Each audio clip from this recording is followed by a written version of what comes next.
Petroleum PS Mohamed LIban, KPC MD Joe Sang, and EPRA Director General Daniel Kipto have resigned amidst investigations into the allegations of manipulation of fuel stock data. Now, their resignations come as government escalates an inquiry into breaches that include the procurement of substandard emergency fuel at inflated prices, which is said to have violated the G2G framework. Mohamed John has the details.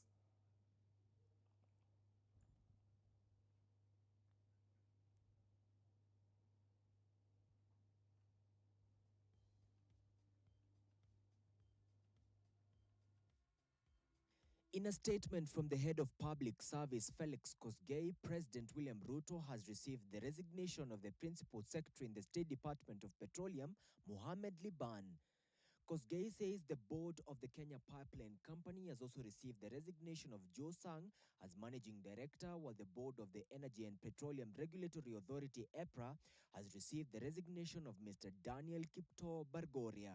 The State Department for Petroleum has also initiated administrative action against Joseph Wafula, the Deputy Director of Petroleum, where the management of the Kenya Pipeline Company has commenced due process against Mr. Joel Mboro, Supply and Logistics Manager.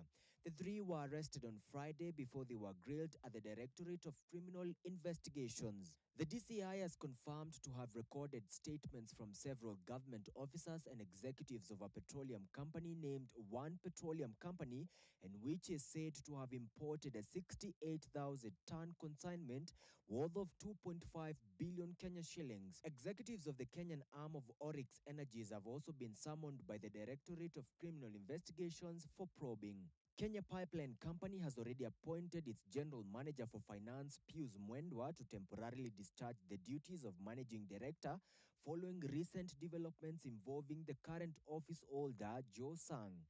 The government defended its decision to enter into a government-to-government fuel supply agreement in 2023 to enhance the nation's energy security.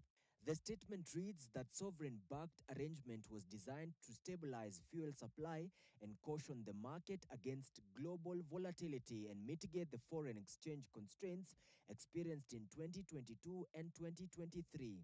And in terms of VAT, the proposal Kenyans have is not about reducing. It is about abolishing VAT in the short and medium term. The issue about fuel levy is also not a proposal we are giving for the government to take or not.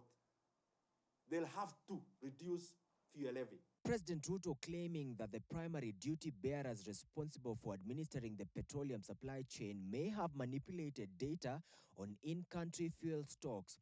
He adds that this appears to have been done to exploit rising global prices and public anxiety, thereby creating a false impression of an impending supply shortfall.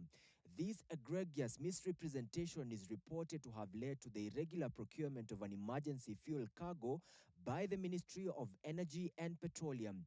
The principal actors include the Principal Secretary for Petroleum, the Director General of the Energy and Petroleum Regulatory Authority, and the Managing Director of the Kenya Pipeline Company. The fuel Kenya consumes does not actually pass through the Strait of Hormuz.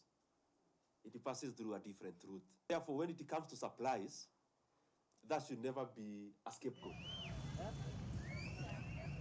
In Elgeyo Marakwet, locals protested the arrest of EPRA Director General Daniel Kipto.